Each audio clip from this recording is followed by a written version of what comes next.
मला असं वाटतं की महाराष्ट्र नवनिर्माण सेना 9 तारखेपासूनच कामाला लागली, जेव्हा सन्माननीय राजसाहेबांनी आमच्या शिवतीर्थच्या सभेत सांगितलं होतं.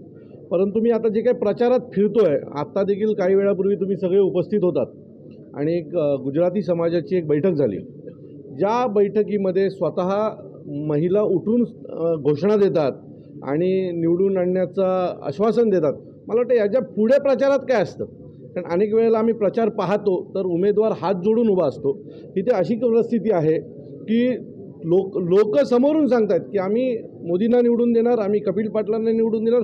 सो मला वाटतं आता ह्या भिवंडी लोकसभेमध्ये आता एवढंच राहिलेलं आहे की मताधिक्य किती असेल याच्यावरच मला असं वाटतं की प्रचाराची दिशा राहील.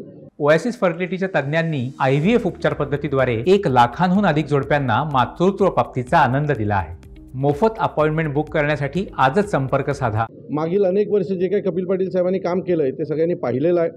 नम्रपणा आणि ज्या पद्धतीने त्यांचा प्रचार चालू आहे किंवा प्रचाराची रणधुमाळी चालू आहे, पूर्ण खात्रीने सांगतो की आमचे संपूर्ण महाराष्ट्र सैनिक कपिल पाटील साहेबांच्या पाठीशी खंबीर उभे राहणार आहेत आणि शेवटचा मतदार जोपर्यंत आम्ही बाहेर काढत नाही तोपर्यंत आम्ही शांत बसणार नाही. मला असं वाटतं की आता हा विषय राहिलेला नाही आहे. बरोबर आहे, निवडणूक देशाची आहे. त्यामुळे देशाच्या निवडणुकीला देशभरात जिथे जिथे राहणारा प्रत्येक माणूस आहे त्याचा सहभाग असला पाहिजे, त्याच्या भाषेचा सहभाग असला पाहिजे.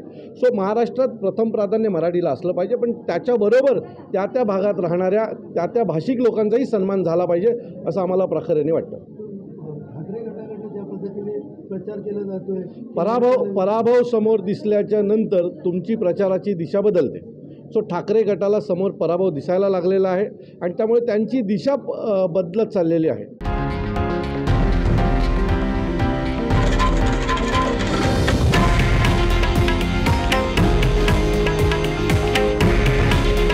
हे आहे देशातील नंबर 1 न्यूज नेटवर्क आणि आपण पाहत आहात TV9 मराठी.